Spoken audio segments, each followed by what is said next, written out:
afternoon as we talked about what's going on as far as the world of baseball is concerned. I have three things I want to bring up from opening day, and I'm going to center on all three. It's going to take a couple minutes, and then we'll get your calls in, and away you go. Number one, the Yankees had an injury today with Aaron Hicks. He's got an oblique. He's going to be out. So the Yankees already have two big injuries they got to deal with to start the year. You won't see Hicks for 6 weeks. Another guy who can't stay healthy. He's got all these oblique issues. He's too bulked up, does too much weights, no flexibility, can't stay healthy. And you know about Bird. All right, let's put that aside. I am one who would love to keep an eye on Stanton and sort of pick on him all year long and have laughs with him. He boycotted St. Louis and the Giants and, the four teams he wanted to go to, all Final Four teams from a year ago. So I'm a little down on him. But I'll tell you right now, if you watched, and we talked a little bit about it yesterday, if you watched the Yankee game on, yesterday afternoon and just got a snippet, have you ever seen a guy move into a new spot and it's like an old shoe? Oh, my God. 2 home runs, a double, all over the place. Now he gets a chance to play the outfield because Gardner's going to have to go to center field. So he gets back in the outfield. He'll get a kick out of that. He wants to play the outfield. And he hit peas. The exit velocity on the ball to right center in the first inning, Verducci told me this today, it was like the fastest exit velocity they've seen in forever, 117 miles an hour. I mean, my gosh almighty. I mean, he might, he's been in obscurity in Miami. He has played in a big ballpark. He's never, he's had to be self-motivating. He's never in a pennant race.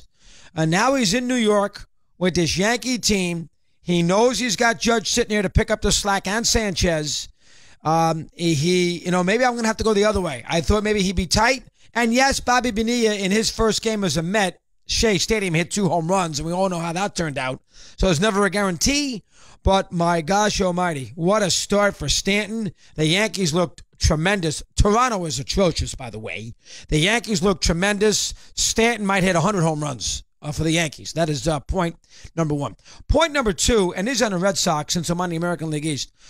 How in the world, and I love Dombrowski. He's a good GM. He's won a championship. How in the world does Dombrowski, who's got more money than God, they got the highest payroll in the league, $240 million, paying taxes, the whole 9 yards. How do the Red Sox start the season and they have a bullpen that has one left-hander in it that has never pitched a game in the big leagues?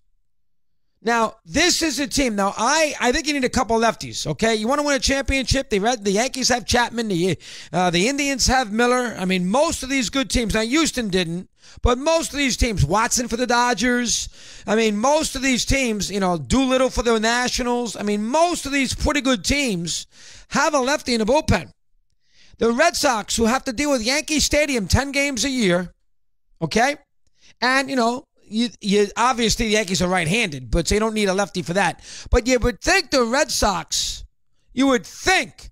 the Red Sox would start the year with a lefty in that bullpen with a little experience and somebody that Alex Cora, the rookie manager, can trust. Now, they lost yesterday to Tampa in what is a mind-boggling game. Bring back Bobby Valentine. I mean, Johnny Farrell. Oh, my God. They got a 4-0 lead in the 8th inning. Cora, the rookie manager, who was the Astro bench coach last year, good guy. He takes Sale out after 92 pitches after 6 innings of one-hit baseball, 4-0 Boston. Now, you want to tell me that Sale last couple of months, got a little quiet, got a little tired, pushed himself too much, was a little stale, so maybe you want to preserve? So you want to not go crazy opening day? I guess you can make that argument, but still, 6 innings, 90 pitches. He brings his bullpen in. No Kimbrel in the 8th. After he said he would use Kimbrel in the 8th, Joe Kelly, Carter Smith vomit and urinate all over themselves. Walking people, nervous as Nelly, can't get out of their own way. Make a long story short, again, no Kimbrel. Yes, he did miss a lot of spring training as he had a personal issue, but no Kimbrel. His daughter was sick. No Kimbrel. And he was allowed to pitch in the 8th. No Kimbrel. He's got a kid named Bobby Pointer out in the bullpen. He's a lefty. It's the first game of the season. Crying out loud, we're not even a Good Friday. It's March. Bring him in the game for Denard Span. What is Denard Span, Babe Ruth? Bring him in the game. You got a lefty sitting there. Try him. Who knows? Maybe you get Span out. Something changes. I mean, my gosh, you're still leading the game. It's 4-2. Bring him in the game. Let's see. No. Cora sticks with the righty. I think it was Fisher who gave up the. It was what's his name? The first reliever who gave up the hit. I forget it. Remember, he's not serving. Joe, whatever his name is. He gives up the hit. Span hits a triple off the right field wall. Denard Span. 3 guys score. They bring in another reliever, another base hit. 6-4, game over. You got Kimbrel there. You got Sale there. And you don't really have a great lefty in the bullpen, but the one lefty you have in the bullpen, you don't use because you, quote-unquote, don't want to put him in pressure spots. Well, hold on now. Pressure spots.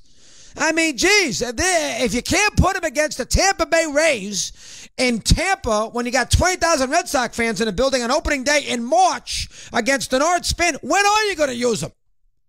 My gosh almighty, put him in the game, son. Oh, my God.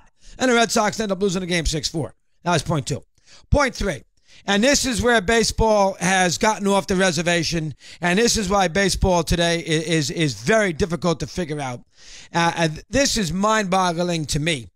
Gabe Kapler. All right, they fired Pete McCann from a year ago after they had given him a contract extension. The Phillies went 38-37 the second half of the year. Not good enough. McCann out of there. The new GM brings in Gabe Kapler. All right, Gabe Kapler is from the Dodger organization, and we all know about the Dodger organization. Dave Roberts, who I love, can't go to the bathroom unless he calls up the GM to tell him what to do, if I can go. Am I allowed to go? What do you think? Can't get a glass of water. That's how rough it is with these GMs in baseball today. So what did the Phillies do yesterday? All right, think about this for a second. The Phillies, everybody's trendy pick. Everybody thinks they got a chance. They spent money in the offseason. The Phillies, who have no bullpen. They had a lousy bullpen last year. The bullpen is atrocious. They have absolutely no bullpen. The Phillies, who started their ace yesterday, Aaron Nola, who is a pretty good pitcher, got a rubber arm. The Phillies and Gabe Kapler. It's 5-0 Phillies in the 6th inning. 1 on and 1 out. Nola's thrown 68 pitches. 68 pitches. Bottom of the 6th, 1 out, 1 on. Kapler's seen enough, takes him out of the game, and guess what?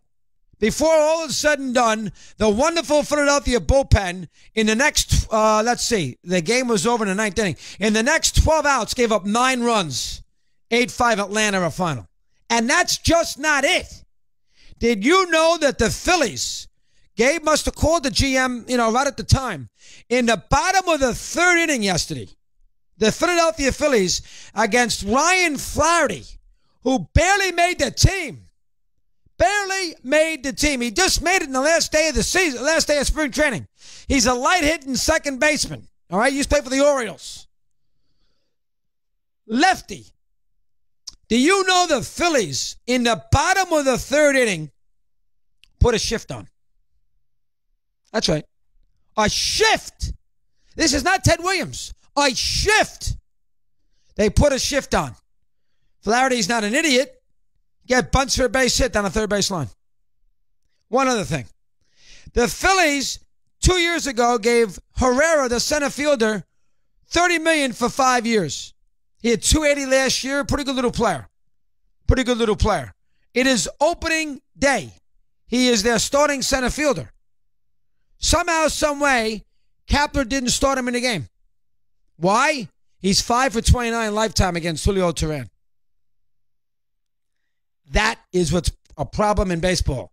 Gabe, the night before over a cocktail, must have spoke to the Philly front office, and he must have said, listen, here's what we're going to do.